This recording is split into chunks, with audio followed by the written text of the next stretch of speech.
lovers, it's Sarah, and today I just wanted to show you some tricks and tips on how to cover chipboard with patterned paper. Once you know about these few tricks and you're using the right tools, you'll be covering chipboard like a pro in no time. So first I'm going to be going over the supplies that you're going to need. You're going to need some patterned paper. You're going to need your chipboard, of course. They have some of the best chipboard around. It's a heavy quality, and that is important because when you're putting your adhesive all over this chipboard, you don't want your chipboard warping, and you want to get a nice strong bond with your paper to your chipboard. So it's important to have a good quality chipboard. For my adhesive, I'm going to be using the Scotch Quick Dry adhesive. You're also going to be needing some scissors, a pencil, a baby wipe, just to clean up any excess glue that you might have when you're pressing your paper down. That glue might come out, so I got my baby wipe right there. A brayer, and probably the most important tool that you're going to need, the Creek Bank Creation Standing Stick. They come in two different sizes, and this band here is replaceable. So you just press this down and this rotates, so when you get worn on one side, you just rotate it around so you have a fresh piece, and then when this all gets used up, you can just purchase a new band and put it on there very easily.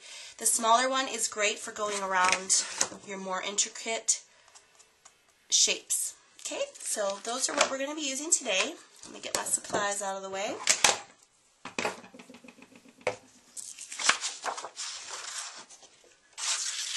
Okay, the first thing we're going to do is trace around our chipboard shape on our pattern paper, and I like to do whatever side I want to cover my shape, and I'm going to cover it in this pattern here. So I flip it over and trace on this side so that I don't have to worry about seeing the pencil lines at all. Okay, so that's your first step. You're just going to take your pencil and carefully trace around your shape. Very simple. Okay, set that aside. The next thing you're going to do is you're going to cut that out. So I just like to cut around my shape. Smaller piece of pattern paper is easier to work with.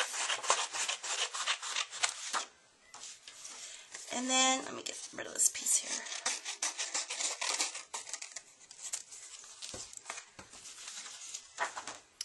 And then you're just going to carefully cut out your shape, and I get right on top of that pencil line, but you want to make sure you stay on the outside of the pencil line and not go on the inside, because then it won't cover your chipboard.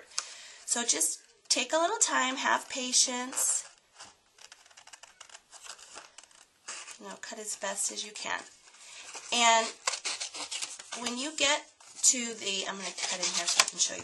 When you get into the curvy parts of your shapes, move the paper, not the scissors. And that's probably the hardest thing to learn at first, because you're so used to cutting like this. But you don't want to cut like that. Keep your scissors in the same spot. Move the paper. And that'll help you get around those curvy edges. Okay? So I've already got one all cut out for you. And here it is right here.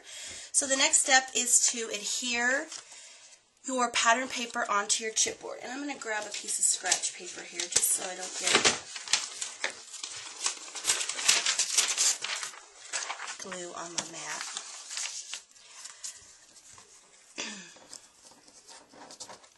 Okay, so let me lay my tag down. I just want to make sure. There we go.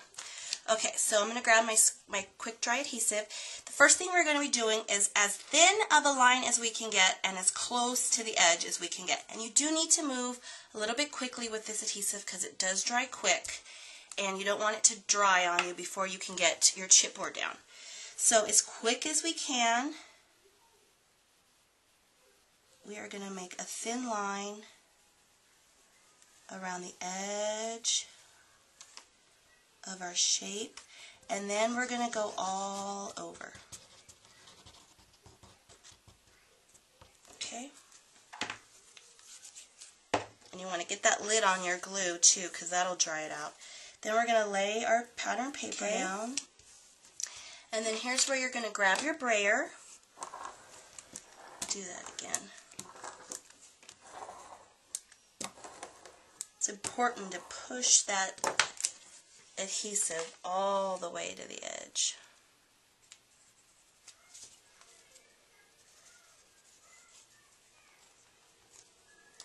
Okay, now here's the next important tip. You want to set this aside and let it dry completely before you start sanding.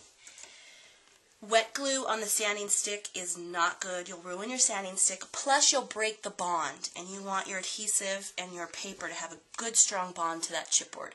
So you need to set this aside and let it dry thoroughly for about a half an hour.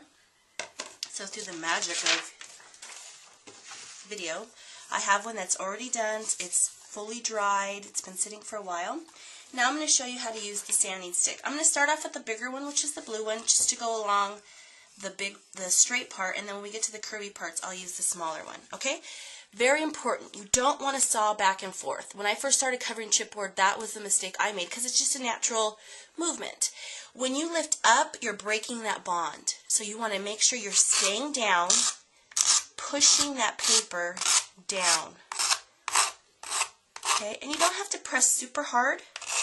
You're just getting rid of that excess paper that's sticking over the chipboard. Okay, then when you get to the little curves, you want to grab your smaller one, and that helps you get right in. It kind of tears that paper away, gives you a nice clean edge. Okay, and you just want to continue that all the way around until all that paper is off the edge. Okay, and I'll show you on this little arrow that I did. Let's see if we can get closer.